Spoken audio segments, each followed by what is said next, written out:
Hello, welcome to Turkey Run State Park. This is episode 6 of our Let's Go Outdoors series.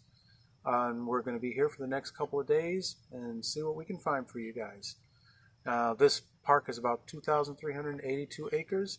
It was built in 1916, and it has historical buildings. It has, has Sugar Creek, which runs through it. There's a lot of paths, a lot of sandstone stuff runs through here.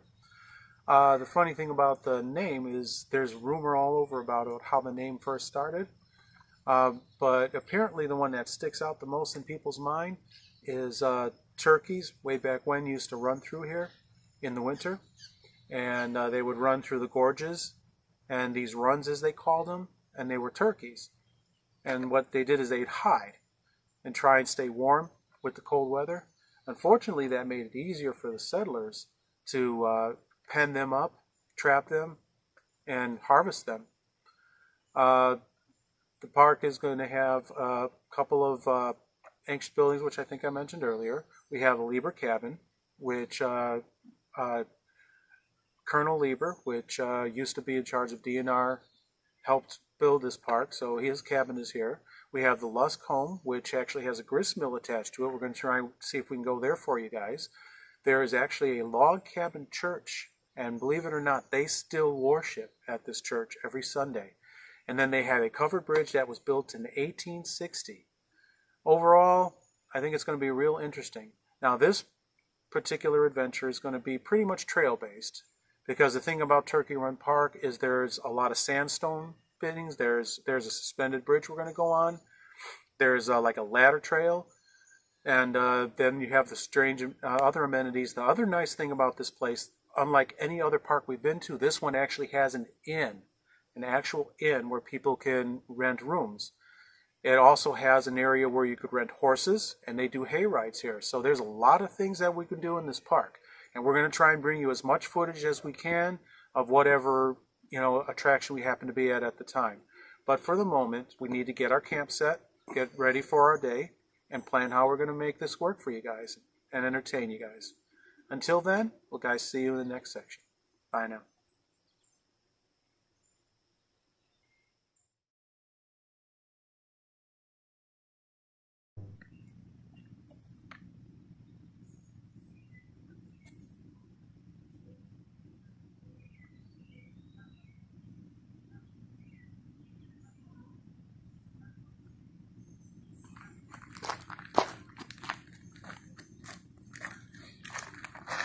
Welcome everybody. This is the Lieber cabin. Believe it or not, this is actually made of tulip wood, which used to be actually very, very plentiful in this area. Then this place was built in 1848, and Richard Lieber convinced the guy who built it to move it here to this park in 1918. And for the time he was around in this park, he used this as an office, guys. So it's kind of cool. Did you imagine that? It also has a stone foundation, and it was built in much the same way as the cabins were made way back in the day. So we'll see what we can find else for you guys, but this is a good start to our day. Take care, everyone.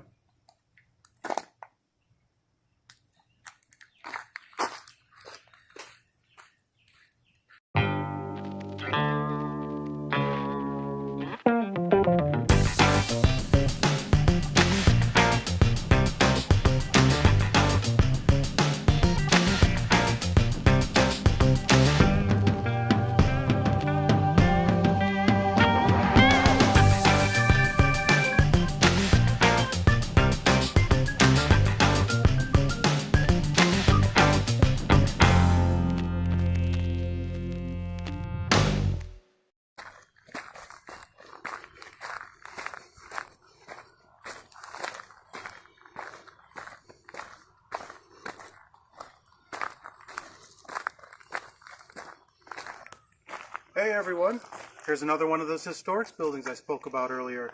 This is the historic log church.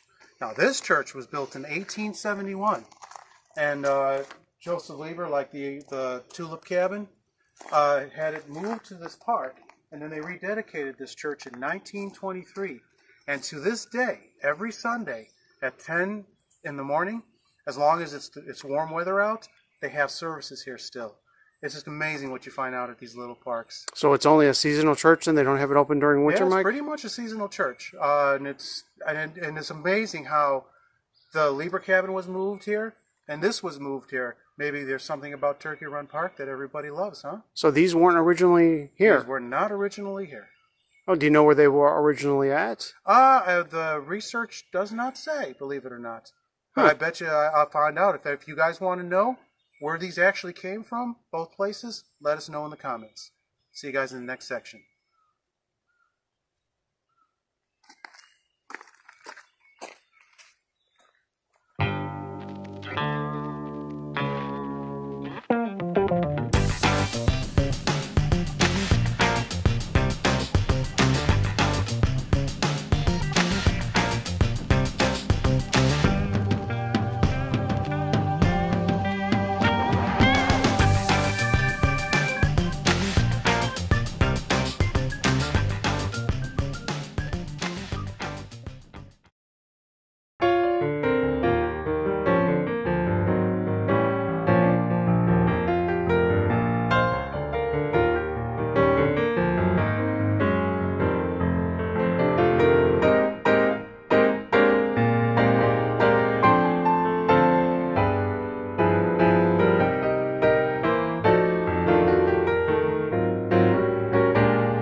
And now, time for more running music interlude.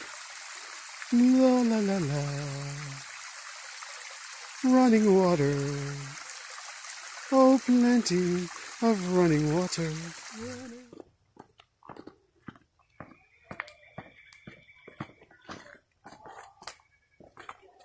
Well, hey everyone, good morning. So we got a lot to do today, so I'll make this brief to get us started. We're going to take trail 1, which is going to take us over to 8, and then we're going to take that back to 2. And why we're doing this is because this is going to take us over the suspension bridge, which we're about to do. Then we're going to head up to the Lusk home, which is going to be another nice thing, and we're going to end up at a coal mine. So stick with us, we'll see what's going on.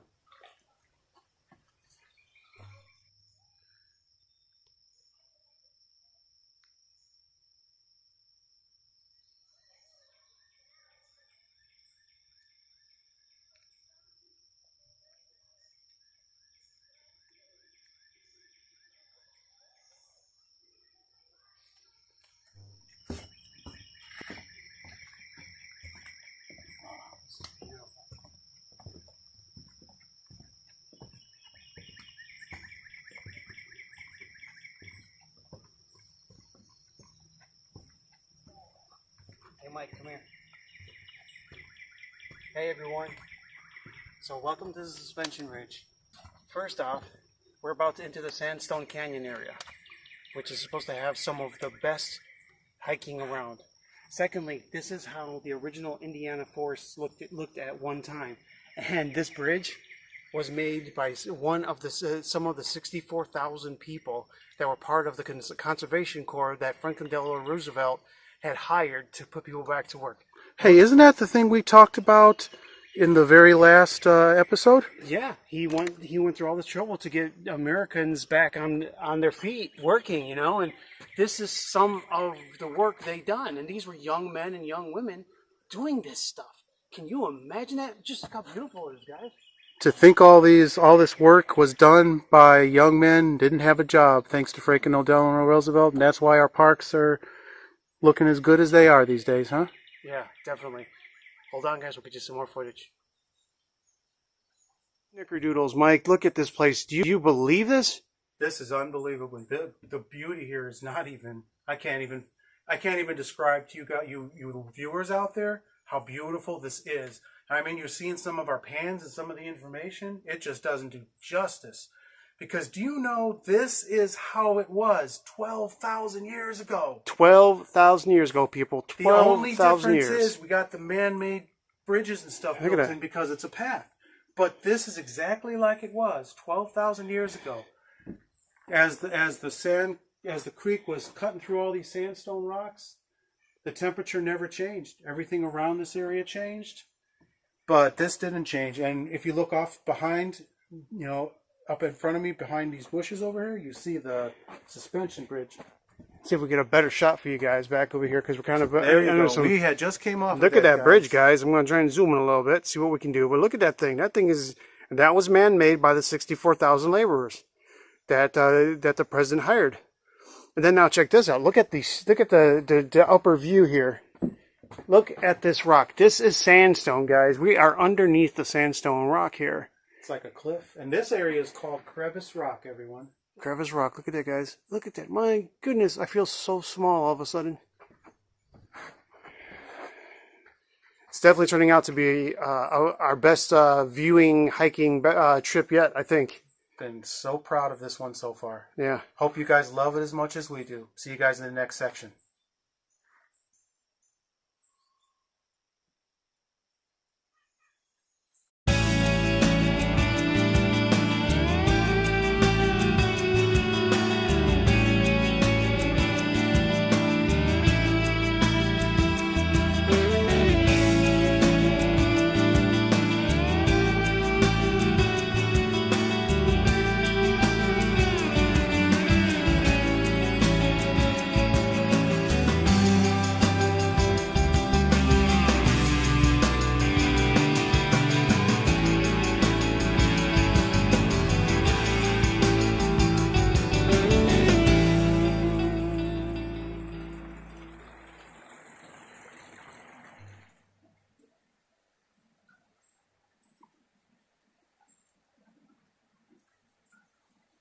Wow, guys, I'm just impressed with what we're seeing right now. And where we're at right now, it's an interesting place, because did you know that the ice melt from the glaciers in this area it stopped less than 20,000 years ago? That's not too long ago. That's within human history. And when, you know, rocks started surfacing and water levels started going down, there were these hardy plants that were called bryophytes. And they learned how to adapt and grow on rocks through the shallows and stuff that, and since sandstone is so soft, it was able to attach its roots to these rocks and grow and flourish.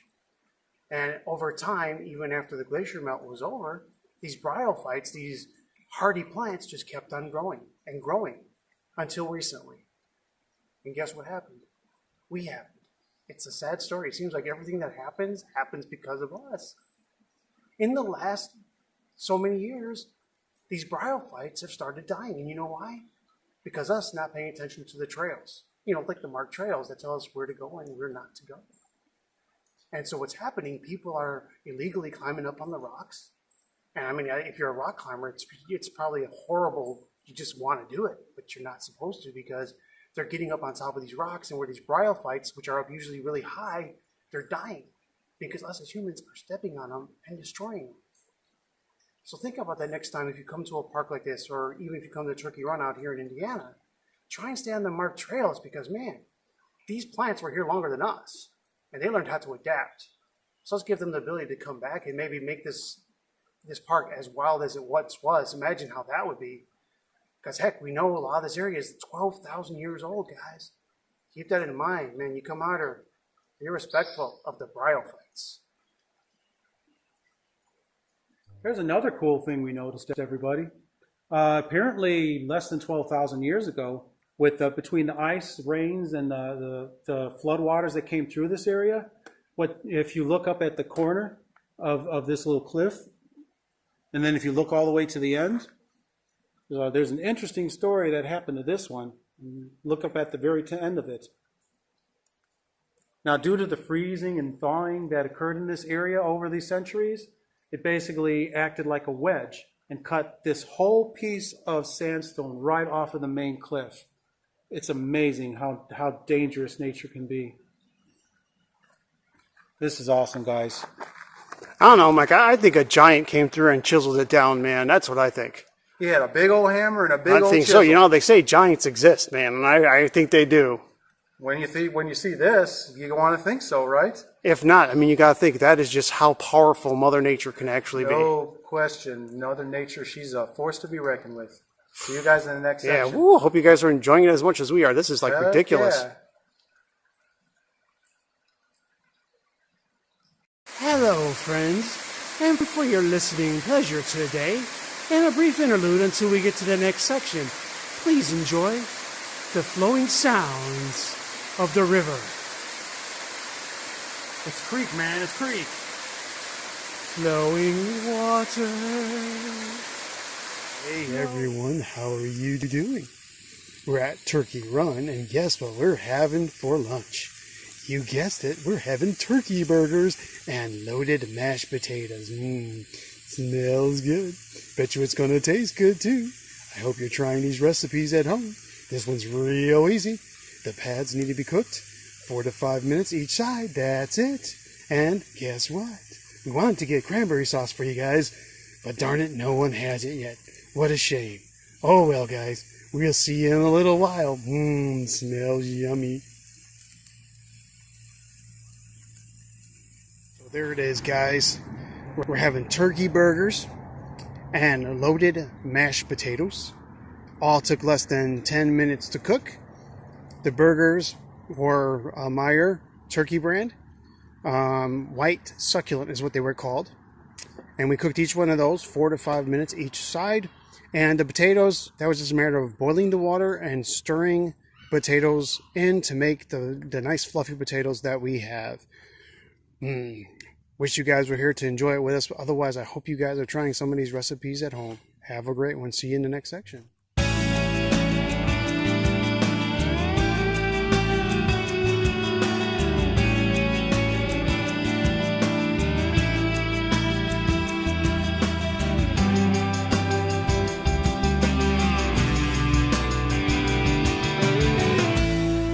Hey everybody, we've been on Trail 8 now, and we happened to come across one of the items I wanted to find. This is an old coal mine. An old coal mine that used to operate for the Lusk homestead, which we're actually heading toward. This thing was worked on in the late 1800s, and this little coal mine was in operation till 1920. There's only 3 feet high in there, and the miners used to have to stoop in there to get the coal out. And then they'd have to take donkeys, and the hill behind us, they'd have to haul it all the way up to get to the Lusk homestead. It's unbelievable.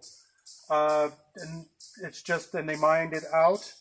And then in 2000, they put the steel bars here.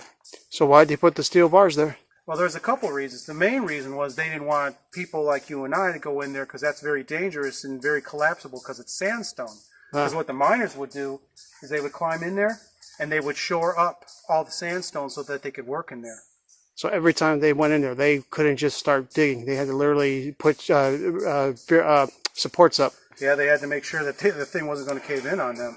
But so then why did they, so besides that, why does it look like it has openings in it? And why not just put a fence up? Well, they closed it in 2000, as I said, to keep us from going in, but they wanted to allow a way for bats to come in and out because bats are very popular in this area, and this happens to be an area where a lot of bats are. Oh, like vampire bats? No, I want to drink your blood. Not necessarily. Oh, no? Oh, okay. But the nice thing about the bats is they eat thousands and thousands of insects every day. Maybe mosquitoes too, huh? I hope so. Yes, I hope so. I hate mosquitoes. But yep, and this is what it looks like today, guys. That is the Lusk coal mine. See you guys in the next section. Hello, Mike. Hey. Well, this is the other place we were trying to find, guys. It took a little bit of doing. We had to go through a couple trails to get through this area, but it turns out Trail 2 was the makings of a county road that never happened. Now, this is an interesting story. Captain Lusk, who was actually rewarded the land that this is running through, made an arrangement with the government to see if they would do a county road through here. But they would only do it if he put a culvert and built a bridge over a water area over there. Unfortunately, what happened is when he built the culvert and the covered path over it to make the road, they changed their mind. And then if you look over here, this is where the county road ended up being. How rude! Right next to where he wanted it. And to the same point, this bridge right here leads right to his property. So the county road would have come in through here, would have gone over that bridge, and then right to his property.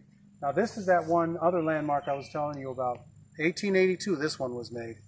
And this is one of those bridges that was built to last a long time, and it sure shows. Look at that. Well, we're going to get to the Lusk house, guys, and then we'll talk a little bit more. Have a good one. See you later.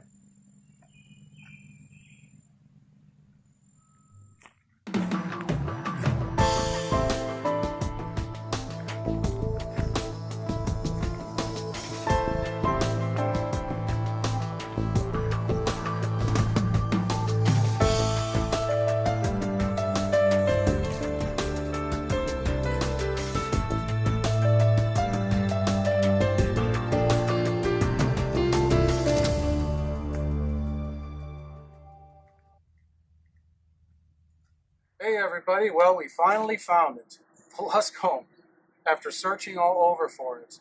It turns out it was at the end of Trail 4, and there's no real road to it, or nothing. And the noise you hear in the background is the state road that I referenced earlier that they made in place of the one he wanted them to make. So it's a little loud, so I'll try and make it as clear as possible. Now, I don't know if anybody knows about Captain Lusk, but if you remember our previous show, Prophetstown, John Lusk was one of the captains. Captain Lusk was one of the captains at the Battle of Tippecanoe.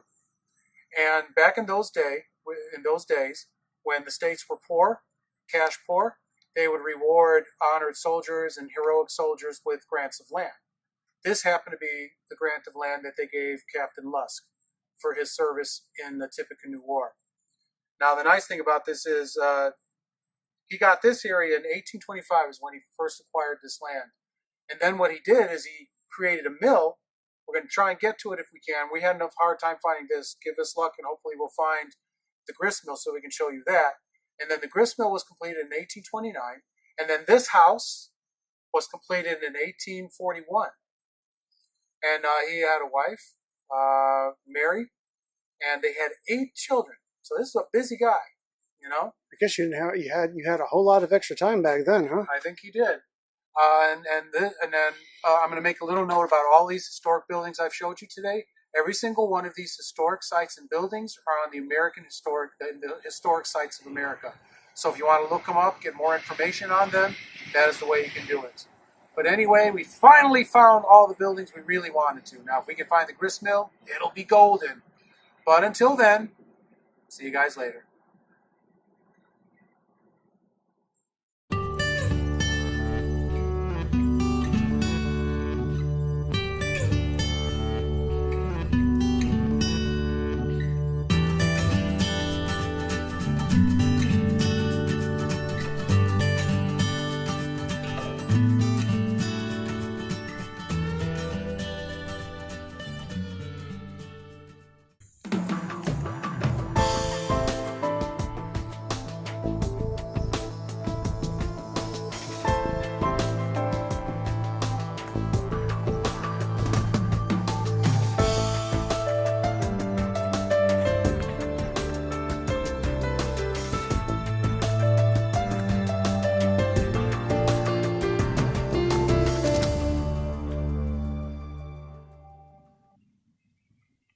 Gotta see this one, folks.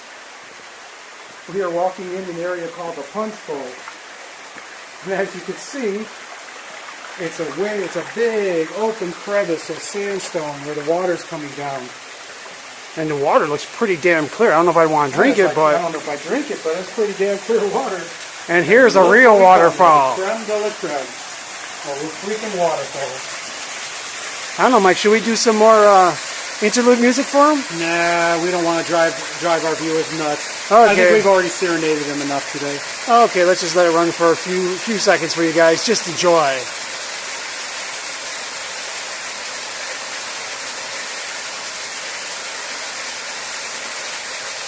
Jeez Louise, we just keep running into the great stuff, Mike, don't we? I tell you. This is what they call Rocky Hollow, and it's hollow with lots of water running through it. We're trying to get back to the nature center. So, wow. And there's our stairs. Hopefully that carries us all the way across. This is some crazy stuff, people. Crazy, crazy, crazy.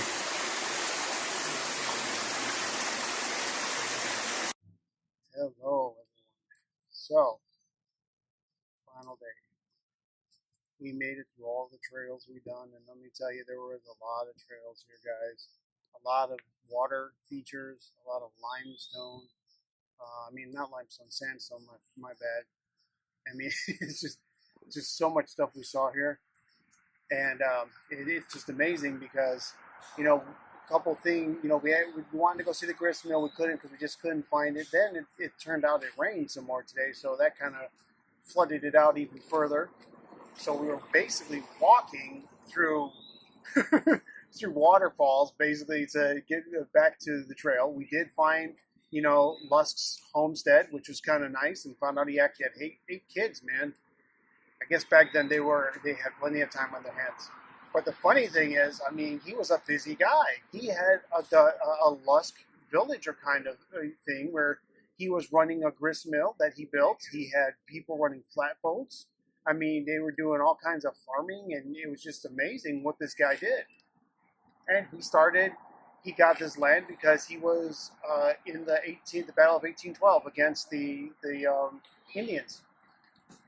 So again, we find a lot of interesting things and a lot of connections to the Indians in Indiana. I guess maybe that's Indians, Indiana.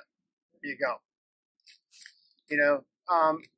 It turns out that, we got to chant that the Theodore Roosevelt really had a lot to do with what's going on here, with the tension bridge. The suspension bridge that we saw.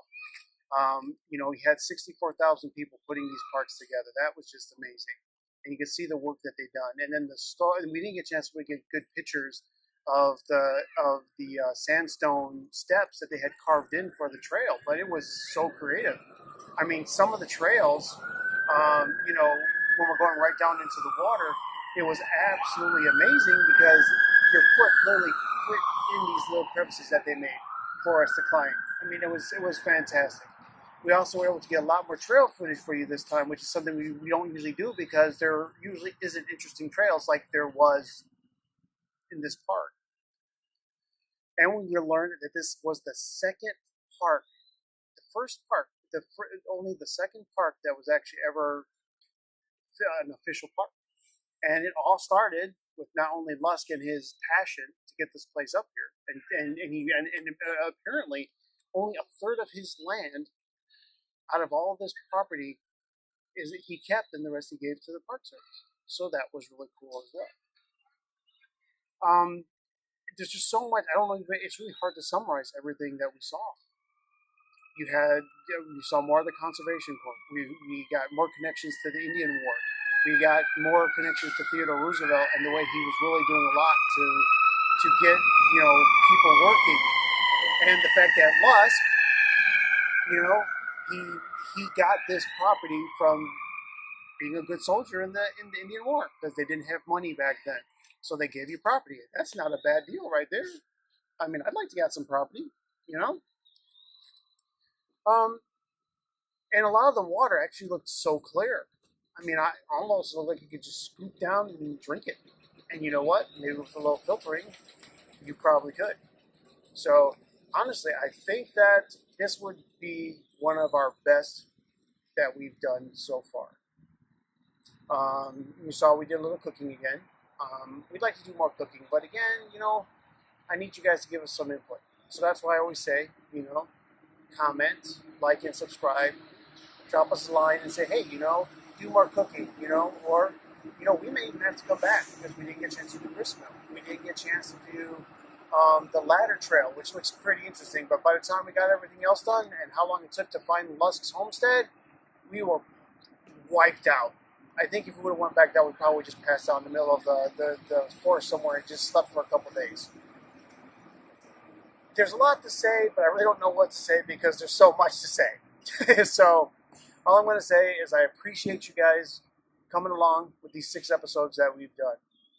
Me and Mike put a lot of effort and a lot of time into this.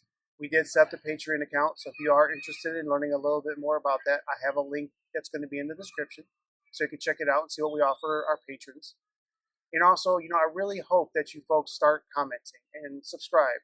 Because if you comment, subscribe, and you like, that's going to tell YouTube that our content is worth something. And they're going to tell other people about it. And what I'm trying to go right now, I have 9 subscribers. It's not a lot, but I need 91 more subscribers, guys. I'm trying to get our own Let's Go Outdoors America YouTube channel. And I can do that if you guys can get me those 100 subscribers. Anyways, guys, as always, thank you for spending your time with us. And I will see you on the next trail. Actually, next trail or next campground, in this case, of America. Have a great evening, guys.